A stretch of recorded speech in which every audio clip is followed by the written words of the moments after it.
شازی بانگدانی فارسی و تورکی لە مزگەوتەکانی هەرێمی کوردستان قەدەغە کراوە ئەگەر بەتەمان ڕێگای دەواازەی ڕاپەڕین بۆ سلێمانیش بەکاربێنن جارێ بەکاری بێنن لەبەرەوە ڕێکەکە لەلایەن هاوڵاتیانەوە گیراوە مان و چەندین هەواڵی دیکەم بۆ هێناوە. سڵاوتان لێبێت.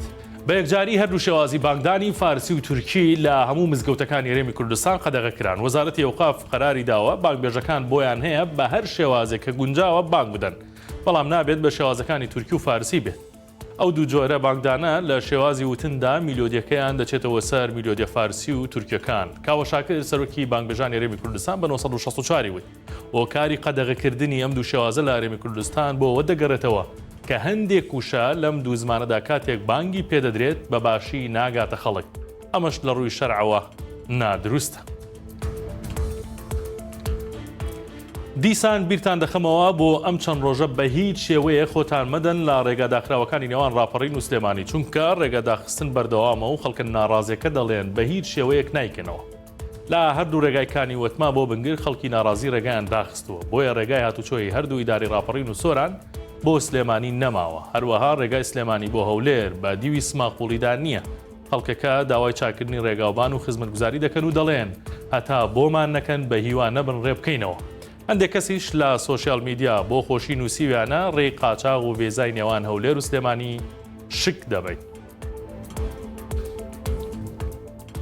شوێنەکانی بەرگری شارستانی سۆران ئاسیە و بە ئاسانی کاری خۆیان پێ ناکرێت، بۆیە ئێستا بە هیوان تیمێکی فڕۆکەوانیان بۆ دابنرێت و ئیشەکەیان کەمێک ئاسان بکات.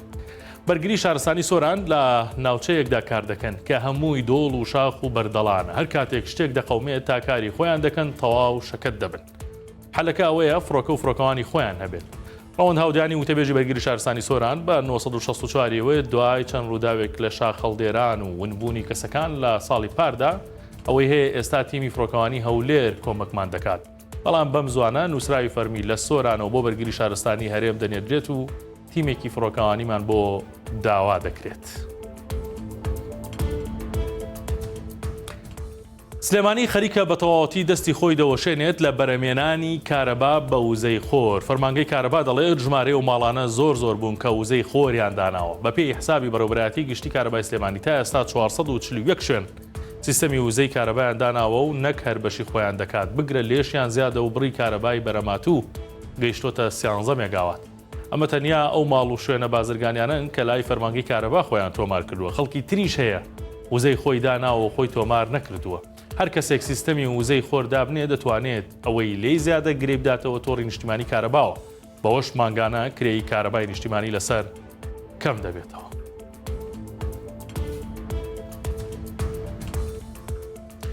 سەرنجتان ڕادەکێشم بۆ هەواڵێکی دیکە کە لە ماڵپەڵی 1964 کراوە دەربارەی شێرپەنجە کە هەواڵێکی خۆش نییە لەبەرەوەی ئاماری نەخۆشخانەی شێرپەنجەی سلێمانی یاخود نەخۆشخانەی هیوا ڕاگەێنراوە بۆ ساڵی 2024 ئامارەکان ڕوو لە هەڵکشانە. حتمەن باسی هەولێریش لە هەواڵەکەدا کراوە. لە ماوەی ساڵێکدا لە پارێزگای سلێمانی زیاتر لە 3000 کەس تووشی نەخۆشی شێرپەنجە بوون و ئەم کەسانە سەردانی نەخۆشخانەی هیوایان کردووە بۆ چارەسەرگرتن. بە کوێری راپۆرتی ساڵانی هۆبەی تۆماری نەخۆشی شێرپەنجە لە پارێزگای سلێمانی بۆ ساڵی 2024 کۆی ژمارەی تووشبانی نوێی شێرپەنجە بۆ ساڵەکە لە پارێزگای سلێمانی بریتی بووە لە 3310 کەس کە ئەمە ژمارەیەکی زۆرە کە 201یان لە تەمەنی منداڵی بوون. یعنی لەو 3000 قسوور زیاتر لە کە تووشی شێرپەنجە بوون 201 کەسیان تەمەنیان منداڵ بووە. ڕێژەی لە 54.6 تووشبانی نەخۆشیەکە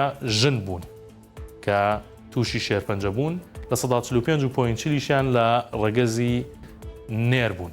ئەوەی کە هەیە لەبارەی تووشبوانی هەولێریش پیسبوونی ژینگەی هەولێر کە ماوەیەکی زۆرە بابەتێکی سەرەکیە لە میدیاکانیشەوە باز دەکرێت و لایەنی پەیوەندیداریش باسی کردووە کە بەردەوام تەمێکی ڕەش سەر هەولێری گرتووە. مەترسی ئەوەی هەیە کە لە داهاتوودا ئەم ڕێژەیە لە هەولێریش بە تەواوەتی ڕوو لە بەرزبوونەوە کات هەر چەندە کە ئێستا نەخۆشخانەی نانەکەلی کە تایبەتە بە شێرپەنجە لە هەولێرە ڕۆژانە خەڵکێکی زۆر سەردانی دەکات و بەردەوام نەخۆشی شێرپەنجانەیە و چارەسەر دەکەن. بۆیە لایەنی پەیوەندی دیار حەق وایەکە لە ڕووی ژینگەیەوە لە ڕووی خۆراکەوە یاخودە هۆکارانی کە دەبنەوەی زیادبوونی شێرپەنجە مشورێکی بخۆن و بەتەنگی ئەو خەڵکە و تەندروستیەکەی وەبێن.